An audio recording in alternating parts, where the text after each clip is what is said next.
adanya pemberian uang dari Bupati Kabupaten Bogor melalui orang kepercayaannya kepada anggota tim audit BPK perwakilan Jawa Barat. Halo bro, kita jumpa di Cincong Channel. Kali ini masalah hat-trick OTT korupsi KPK di Bogor. Akhirnya Bupati Bogor Ade Yasin ikut terjerumus korupsi seperti Bupati Bogor sebelumnya, Rahmat Yasin, yang tak lain kakak kandungnya sendiri. Namun sebelum lanjut nonton video ini, agar yang belum subscribe silahkan subscribe dulu, like dan komen agar channel ini bisa ngoceh terus info-info penting lainnya. OTT Ade Yasin sebagai Bupati Bogor oleh KPK bukan hanya mengejutkan, tapi juga mengecewakan 5 juta lebih warga Bogor. OTT KPK terhadap Bupati Bogor diduga karena ada suap menyuap antara Bupati dengan pegawai auditor BPK atau Badan Pemeriksa Keuangan Perwakilan Jawa Barat. Suap menyuap ini tujuannya agar laporan hasil pemeriksaan Pemda Kabupaten Bogor tahun 2021 dapat predikat wajar tanpa pengecualian. Dengan dapat predikat wajar tanpa pengecualian itu berarti masalah laporan keuangan Kabupaten Bogor akan dianggap bersih tanpa masalah.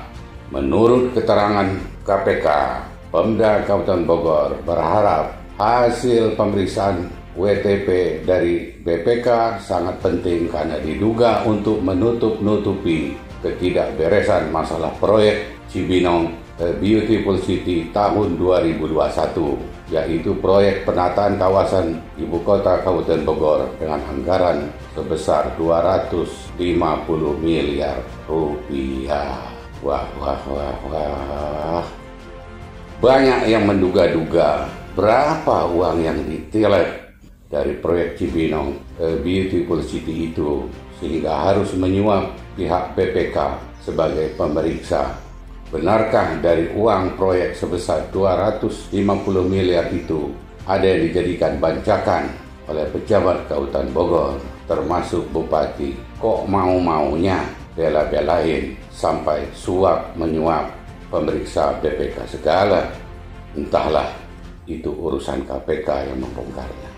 Tapi jika ada yang disembunyikan, nggak mungkin nekat suapan loh. Sesuai pepatah, nggak mungkin ada asap kalau nggak ada api. Ade Yasin sebagai Bupati sebenarnya dapat dukungan yang kuat dari masyarakat, sama seperti abangnya saat jadi Bupati sebelumnya, yaitu Rahmat Yasin, yang juga di OTT KPK. Bahkan peluang Ade Yasin terpilih lagi untuk periode kedua tahun 2023 hanya menunggu waktu saja.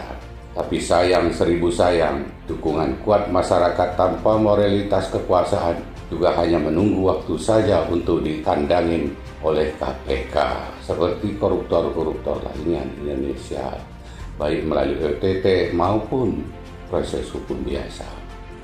Meskipun Ade Yasin saat di gedung KPK mengaku jadi korban anak buahnya, tapi tunggu dulu. Emang berani anak buahnya suap-suapan dengan tim auditor KPK tanpa ACC si bos yang notabene adalah seorang bupati yang kuat?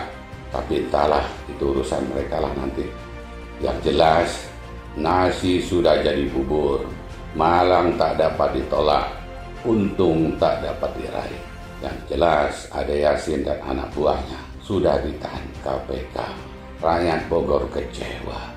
Apalagi sebelum Ade Yasin, abangnya Rahmat Yasin, Bupati Bogor sebelumnya, juga sedang menjadi penghuni Lembaga Pemasyarakatan Sukamiskin di Bandung untuk kedua kalinya. Juga dalam kasus korupsi, sehingga jadilah abang dan adiknya sama-sama ditahan karena korupsi. Ujung-ujungnya yang untung ketimbang durian runtuh dari OTT Bupati Bogor ini adalah Wakil Bupati Bogor, Iwan Setiawan. Saat Ade Yasin resmi jadi terdakwa di Pengadilan Tindak Pidana Korupsi, Iwan sebagai Bupati akan diangkat jadi Bupati Bogor. Biasanya sih begitu, tapi nantilah kita lihat saja episode selanjutnya.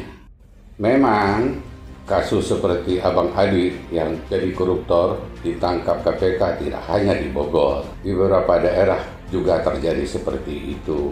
Ada juga suami istri sama-sama mantan bupati wali kota yang di OTT, atau anak dan bapaknya yang sama-sama mantan bupati wali kota yang ditangkap KPK karena jadi koruptor. Meskipun tidak aneh lagi, tapi punya pemimpin koruptor sangat memalukan. Jadi warga Bogor sudah pasti malu. Apakah setelah Bupati Ade Yasin ditangkap, masih beranikah pemimpin Bogor berikutnya atau pemimpin lainnya di Indonesia jadi koruptor? Itu saja jawabannya sangat mungkin, karena untuk jadi bupati dan pejabat selevel di atas bupati atau bahkan di bawah level bupati tidak cukup hanya modal populer dan ikhlas saja. Ongkosnya sangat besar bro, kalau duit banyak dan dukungan cukong yang besar. Sebagai gambaran, untuk Pilkada Bogor, calon Bupati Bogor diperkirakan butuh 50-100 miliar duit loh. Dan untuk mengembalikan ongkosnya yang mahal itu, tidak mungkin cukup hanya dari gaji serta fasilitas sebagai pejabat. Jadi terpaksa deh dana APBD atau APBN dimainkan. Itulah yang menjerumuskan para tokoh dan pejabat dalam lubang korupsi yang terus berulang-ulang di Indonesia atau di Bogor ini.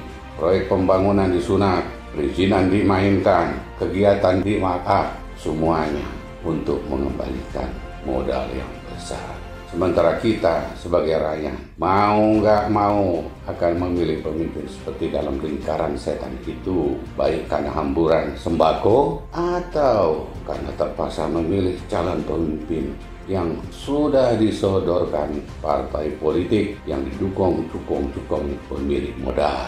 Itulah bro sistem kita saat ini, dan rakyat hanya pasrah dan akan terus pasrah keadaan ini.